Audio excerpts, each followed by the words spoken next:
दोस्तों, आज की हमारी कहानी है गणेश जी का धरती भ्रमण। एक बार गणेश जी महाराज ने पृथ्वी के लोगों की परीक्षा लेने के लिए एक छोटे बालक के रूप में पृथ्वी की यात्रा की।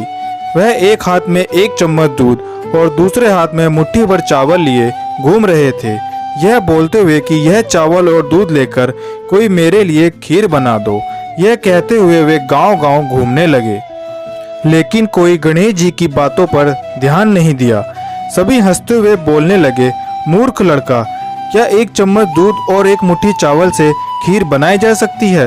इस तरह गणेश जी महाराज गांव-गांव घूमे, लेकिन कोई भी उनके खीर बनाने के लिए राजी नहीं हुआ।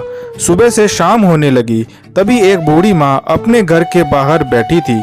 उसने गणेश जी को देखा और कहा, बेटा, अपनी खीर बनाने की सामग्री मुझे दे दो, मैं तुम्हारे लिए खीर बना देती हूँ। बूढ़ी माँ की बात सुनकर गणेश जी ने कहा, खीर बनाने के लिए अपने घर का सबसे बड़ा बर्तन ले आओ। बूढ़ी माँ छोटे बच्चे का मन रखने के लिए घर का सबसे बड़ा बर्तन लेकर आई। गणेश जी बर्तन में दूध और चुटकी भर चावल डालने लगे। यह देखकर बूढ़ी माँ के आश्चर्य का ठिकाना न रहा। बूढ़ी माँ के घर के सारे बर्तन दूध और चावल से भर गए। गणेश जी महाराज ने बूढ़ी माई से कहा, मैं स्नान करके आता हूँ, तब तक खीर बना लो, मैं आकर खीर खाऊंगा। बूढ़ी माँ बोली, बेटा, मैं इतना खीर का क्या करूँगी? तब गणेश जी ने कहा, माता, आप पूरे गांव को खीर खिलाने के लिए आमंत्रित कर दो। बूढ़ी माँ खुशी से कहती है, ठीक है बेटा, मैं ऐसा ही करती हूँ। बूढ़ी माँ मन लगाकर बहुत अच्छे से खीर बनाने लगी।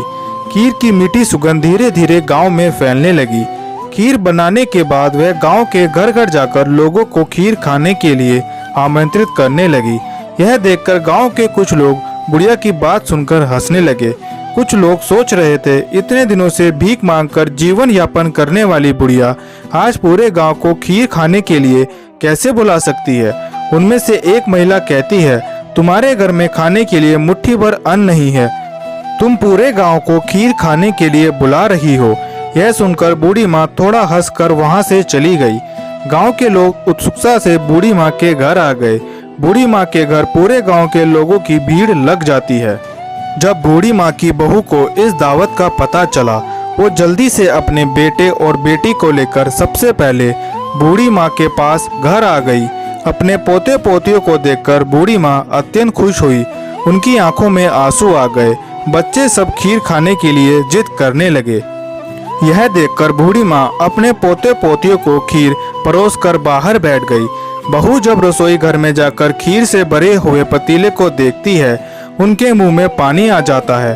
अपने लालच को नियंत्रण करने में असमर्थ बहू एक कटोरी में खीर लेकर दरवाजे के पीछे चली गई। वह खाना शुरू करने से पहले बोली, गणेश जी भगवान, भोग लगाना। इतने में थोड़ी खीर नीचे गिर गई और गणेश जी को भोग लग गया। गणेश जी प्रसन्न हो गए। बूढ़ी माँ छोटे बच्चे को आता देखकर कहने लगी, बेटा, खीर तैयार है, आकर भोग लगा लो। गणेश जी ने कहा, तेरी बहू जब मेरा नाम लेकर भोग लगाया तभी मेरा पेट भर गया था, मैं तो तृप्त हो गया। अब तुम खाओ, अपने परिवार और पूरे गांव को खाना खिलाओ।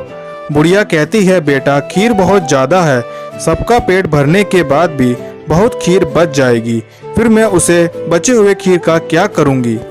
माँ, बचा हुआ खीर तुम अपने घर के चारों कोनों में रख देना। यह कहकर गणेश जी महाराज अंतर्ध्यान हो गए। जब सारा गांव भरपेट खीर खा चुका था, तब भी बहुत सी खीर बच जाती है।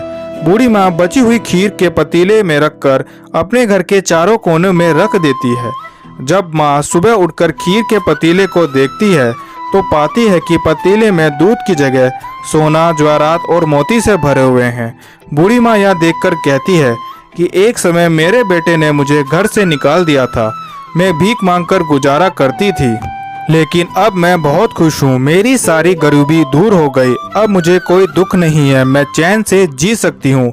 हे गणेश जी महाराज, जैसे आपने मुझे दिया वैसे ही आप सबको देना। दोस्तों, ये कहानी आपको कैसी लगी हमें कमेंट करके ज़रूर बताइएगा, और अगर आपको पसंद आई तो वीडियो को लाइक करें और चैनल को सब्सक्राइब करें।